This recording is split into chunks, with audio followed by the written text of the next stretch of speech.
சாய் பக்தர்கள் அனைவருக்கும் அன்பான வணக்கங்கள். சம்பூர்ண ஸ்ரீ ஸ்ரீபாத ஸ்ரீ வல்லப சரிதாமிர்தம் 42வது அத்தியாயம். ஸ்ரீ ஸ்ரீபாதர் தன் பெற்றோர்கள் ஸ்ரீ பாப்பநார்யா, ஸ்ரீ நரசிம்மவர்மா மற்றும் ஸ்ரீ பைண்ட வெங்கடப்பைய சிரேஷ்டிக்கு தெய்வீக தரிசனம் அளித்தல். முதல் முறையாக தத்த திகம்பரா தத்த திகம்பரா ஸ்ரீ ஸ்ரீபாத ஸ்ரீ வல்லப தத்த திகம்பரா என்ற ஜெபத்தை உச்சரித்தல். ஸ்ரீ ஸ்ரீபாதர் எல்லா நேரங்களிலும் தன் தெய்வீக தரிசனத்தை தன் பெற்றோர்கள் ஸ்ரீ பாப்பநார்யா, ஸ்ரீ நரசிம்மவர்மா மற்றும் பைண்ட வெங்கடப்பைய சிரேஷ்டிக்கு அளித்தல். மதிய உணவுக்கு பின்னர் ஸ்ரீ பாஸ்கர சாஸ்திரி பேசத் தொடங்கினார். ஸ்ரீ ஸ்ரீபாதர் அன்று ஒரே ஒரு இரவு மட்டும் சூத்திரர்களின் வீட்டில் தத்த தீட்சை அளித்தார். வழக்கமாக தீட்சைக்கு பரிந்துரைக்கப்படும் கோட்பாடுகளை அவர் செய்யவில்லை. அவர் பக்தர்களின் கைகளில் ஒரு நூலை மட்டும் கட்டிவிட்டு அவர்களை பஜனை பாட வைத்தார். பீதிகாபுரத்தில் உள்ள பிராமணர்கள் இது சாஸ்திரங்களில் கூறப்பட்டுள்ளதற்கு மாறாக இருக்கிறது என்று கருதினர். மேலும் ஸ்ரீ ஸ்ரீபாதர் தன்னை ஸ்ரீ தத்தர் என்று கூறியதையும், தன்னை நினைத்த மாத்திரத்திலேயே பக்தர்களுடைய பிரச்சனைகள் அனைத்தும் மறைந்துவிடும் என்று அவர் கூறியதையும் அவர்கள் வன்மையாக கண்டித்தனர். அவர் கூறியவை அனைத்தும் சாஸ்திரங்களை கேலி செய்வது போல் இருப்பதாக எண்ணினர். அனைத்து பிராமணர்களும் இந்த விஷயத்தை சங்கராச்சாரியாரிடம் தெரிவித்து ஸ்ரீ பாப்பநார்யாவையும் ஸ்ரீ அப்பலராஜ சர்மாவையும் பிராமண ஜாதியை விட்டு தள்ளி வைக்க வேண்டும் என்று முடிவெடுத்தனர். எனினும் ஸ்ரீ ஸ்ரீபாதர் திடீரென காணாமல் போனது விவாதத்திற்கு வந்தது. ஆன்மீக சம்பந்தமான விஷயங்களில் சங்கராச்சாரியாரின் சம்மதமில்லாமல் எந்தவித சிறப்பு பெயரும் அளிக்கப்படுவதில்லை. ஆகவே அவர்கள் ஒரு 16 வயதுடைய சிறுவனை ஸ்ரீ தத்தரின் அவதாரம் என்று கூறிக்கொள்வது தெய்வீகத்திற்கு எதிரான துரோகம் என்று எண்ணினார்கள். சில நயவஞ்சக பிராமணர்கள் ஸ்ரீ பாப்பநார்யாவின் வீட்டிற்கு வந்து தாங்கள் வருத்தப்படுவது போல வெளிப்படுத்தினர்.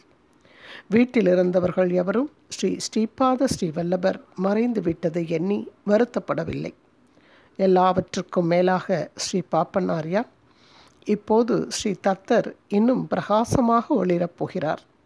அந்த மகா பிரபு எங்கள் வீட்டில் ஸ்ரீ ஸ்ரீபாத ஸ்ரீ வல்லபர் உருவத்தில் உலாவிக் கொண்டிருந்தார். அவர் எங்களுக்கு பேரானந்தத்தை அளித்தார். அவர் எங்கள் கண்களை கட்டியிருந்த மாயையின் திரையை அகற்றிவிட்டார். இன்று எங்கள் கண்களின் இமையாக இருக்கிறார். அவர் இப்போது முன்பை விட அதிகமாக எங்கள் அகக்கண்ணில் தெய்வீக தரிசனமளித்து கொண்டிருக்கிறார். நாங்கள் மிகவும் பாக்கியசாலிகள் என்று கூறினார். வந்திருந்த பிராமணர்கள் திடுக்கிட்டனர். உட்புறத்தில் கரைபடிந்த எண்ணங்களும் வெளிப்புறத்தில் அனுதாப வார்த்தைகள் கொண்ட அவர்கள் அங்கிருந்து ஸ்ரீ ஸ்ரீபாத ஸ்ரீ வல்லபரின் வீட்டிற்கு சென்றனர். அங்கு சுமதி மகாராணி, ஸ்ரீ அப்பலராஜ சர்மா மற்றும் அவருடைய சகோதரர்கள் மற்றும் சகோதரிகள் மிகவும் மகிழ்ச்சியாக காணப்பட்டனர். ஸ்ரீ அப்பலராஜ சர்மா, முன்பு எங்களுக்கு ஸ்ரீ ஸ்ரீபாதரை பற்றி பல கவலைகள் இருந்தன. எங்கள் மனம் இப்போது நிம்மதியாக இருக்கிறது. நாங்கள் அவரை நினைத்த மாத்திரத்தில் அவர் எங்கள் மனக்கண் முன் தோன்றிவிடுகிறார். நாங்கள் விரும்பிய உடனேயே அவர் ஸ்தூல உடலுடன் எங்களுடன் பேசுகிறார். ஸ்ரீ தத்தருக்கே பெற்றோர்கள் ஆகிவிட்டதால் நாங்கள் பிறந்த பலனை அடைந்து விட்டோம். எங்களுக்கு முன்பு எப்போதும் இல்லாத சந்தோஷம் இப்போது இருக்கிறது என்று உறுதியாக கூறினார். அங்கிருந்த சூழ்நிலை பிராமணர்கள் நினைத்ததற்கு மாறாக இருந்தது. ஸ்ரீ வெங்கடப்பைய சிரேஷ்டி, உன்னதமான பிராமணர்களே, முன்பெல்லாம் ஸ்ரீ ஸ்ரீபாதருடன் சில மணி நேரங்கள்தான் செலவழித்து கொண்டிருந்தோம். இப்போது எங்கள் மனக்கண்ணில் எப்போதும் உலாவுவது மட்டுமல்லாமல் ஸ்தூல உடலுடன் எங்கள் வீட்டில் உலாவிக் கொண்டிருக்கிறார் என்றார். ஸ்ரீ நரசிம்மவர்மா பிராமணர்களிடம், எங்கள் கண்களை கட்டியிருந்த மாயத்திரை இப்போது விலகிவிட்டது. எப்போதும் பேரானந்தத்தை அளிப்பவரும் தெய்வீக பேரானந்தத்தில் மகிழ்ச்சி அடைபவருமான அந்த மகா பிரபு எங்கள் வீட்டில் உலாவிக் கொண்டிருக்கிறார்.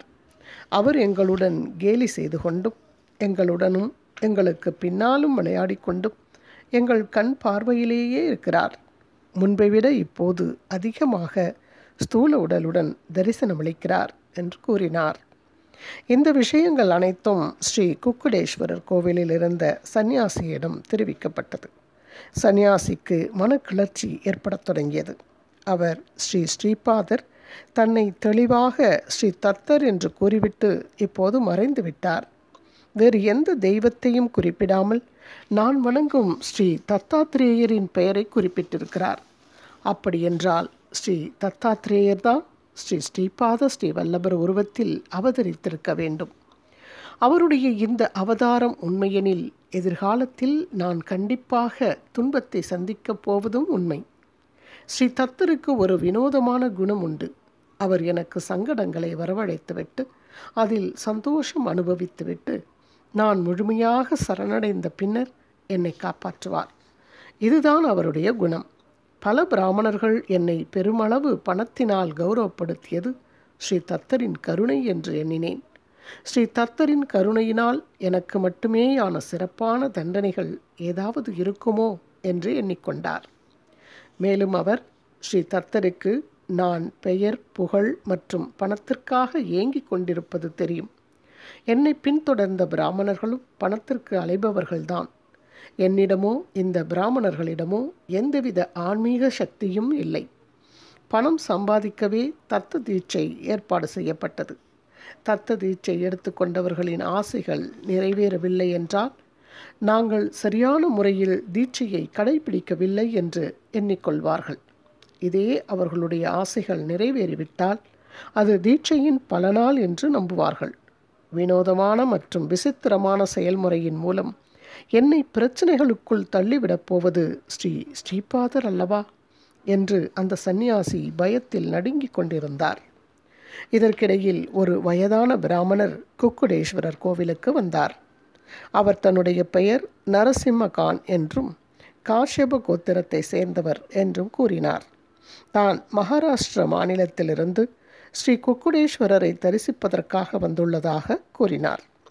மேலும் அங்கு ஒரு பரமஹம்ச பரிவிராஜகர் ஒருவர் தத்த தீட்சை அளித்து கொண்டிருப்பதை கேள்விப்பட்டு அவருடைய தரிசனத்திற்காக வந்ததாக கூறினார். அவர் தன் இடுப்பில் இரகசியமாக பல வராகன்கள் கொண்டு வந்திருந்தார். அவர் அத்தனை வராகன்களையும் சந்நியாசிக்கு தட்சணையாக அளித்தார். அந்த பணத்தை பெற்றுக்கொண்டவுடன் சந்நியாசி சந்தோஷத்தில் மூழ்கினார்.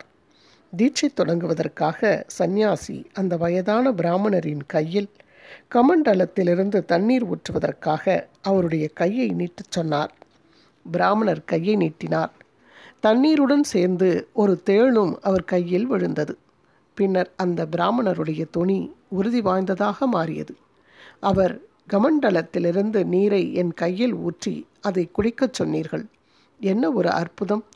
நீங்கள் பல வருடங்களாக செய்த தவத்தின் பலன் இப்போது எனக்கு வழங்கப்பட்டது. நான் அந்த அருளை பீதிகாபுரத்திற்கு வழங்குகிறேன் என்றார். சந்நியாசி ஆச்சரியத்தில் ஸ்தம்பித்து போனார். அந்த வயதான பிராமணர் ஒரு நொடியில் மறைந்து விட்டார். திடீரென ஒரு பிராமணர் தனக்கு தேள் கொட்டி விட்டதாக கதறினார். அந்த பிராமணர் சந்நியாசியிடம் தீட்சை பெற்று கொண்டவர்களில் ஒருவர். தேள்கடிக்கு மருந்தாக அந்த பிராமணன் மீது சில மந்திரங்கள் பயன்படுத்தப்பட்டது. எனினும் அவருடைய வலி குறையவில்லை. பல்வேறு விதமான மந்திரங்கள் ஜபிக்கப்பட்டாலும் எந்தவித முன்னேற்றமும் இல்லை. குக்குடேஸ்வரருக்கு அபிஷேகம் செய்யப்பட்டது. நிறைய அளவு கற்பூரம் ஏற்றப்பட்டது. அந்த பிராமணர் மயங்கி விழுந்தார். அவர் வாயிலிருந்து நுரை வெளியானது. அவரை தேள் கொட்டவில்லை, பாம்பு கொத்திவிட்டது என்று உறுதிப்படுத்தப்பட்டது. சிலர் அந்த மகாராஷ்டிரா பிராமணரின் கையில் ஊற்றப்பட்ட தண்ணீருடன் தேள் விழுந்ததை கவனித்திருந்தனர். அதனால் அந்த தேள்தான் இந்த பிராமணரை கொட்டி இருக்க வேண்டும் என்று கூறினர். பீதிகாபுரத்தில் என்ன விதமான வதந்திகள் தோன்றி அது எவ்வளவு வேகமாக பரவி மக்களுக்கு தொல்லைகள் கொடுக்கும் என்பது கடவுளுக்கு மட்டும்தான் தெரியும்.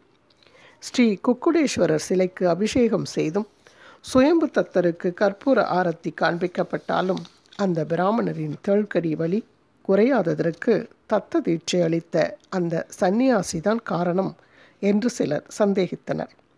அந்த மகாராஷ்டிர பிராமணர் அளித்த வராகன்களுக்கு பதில் கரிக்கட்டைகள் தான் இருந்தது. ஸ்ரீ ஸ்ரீபாத ஸ்ரீ வல்லபர்தான் அந்த பாணியில் தன்னை தண்டிக்க வந்தது என்று அந்த சந்நியாசிக்கு பயத்தில் இதய துடிப்பு அதிகமானது. பீதிகாபுரத்தில் ஒரு வினோதமான வதந்தி ஒன்று பரவியது. மலை மற்றும் பள்ளத்தாக்குகளில் வசிக்கும் மந்திர தந்திரங்கள் நன்கு அறிந்த கோய மற்றும் செஞ்சு மக்களுக்கு மட்டும் தெரிந்த ஒரு கலை ஒன்று இருக்கிறது. அந்த சந்நியாசி அந்த கலையை அந்த பிராமணர் மீது பயன்படுத்தி விட்டார் என்றும், அந்த வித்தையில் தண்ணீரிலிருந்து தேள் வடிவத்தில் ஒரு ஆவி வெளிவரும். அது யாரையாவது கடித்துவிட்டு பாம்பாக மாறிவிடும். அது பாம்பாக மாறும் அந்த நொடியில் தேள் கொட்டியவருக்கு வாயிலிருந்து நுரை வெளிவரும். சிறிது நேரத்திற்கு பிறகு அந்த பாம்பு ஆவியாக மாறிவிடும். பாம்பு ஆவியாக மாறியவுடன் தேள்கடி பற்ற அந்த நபர் பைத்தியம் போல குதிக்கத் தொடங்குவார். அந்த ஆவி சிறிது நேரத்திற்கு பின் தன் ஆசையை நிறைவேற்றி கொண்டு அந்த நபரை விட்டு வெளியேறி மற்றவர்களின் வீட்டிற்குள் நுழையும். அந்த வீடுகளிலிருந்து பணத்தை திருடி தன் முதலாளியிடம் ஒப்படைத்து விடும். பீதிகாபுரம் வதந்திகளின் பிறப்பிடம் என்பது அந்த பாவப்பட்ட சந்நியாசிக்கு தெரியவில்லை. நுரையாக வாந்தி எடுத்து கொண்டிருந்த அந்த பிராமணன் சிறிது நேரத்திற்கு பின்னர் எழுந்து கொண்டார். அவர் தன் வயிற்றில் ஏற்பட்ட ஒருவித வலி காரணமாக குதித்து கொண்டிருந்தார். அவர் இன்னும் சிறிது நேரத்தில் ஆவியாக மாறிவிடுவார் என்று வதந்திகள் பரவின. அனைவரும் பிசாசே நாளைக்கு வா என்று அவர்கள் வீட்டில் எழுதுமாறு பரிந்துரைக்கப்பட்டது. அப்படி எழுதியிருந்ததை அந்த ஆவிகள் தினமும் வந்து பார்த்துவிட்டு சென்றுவிடும் என்று கூறினார்கள்.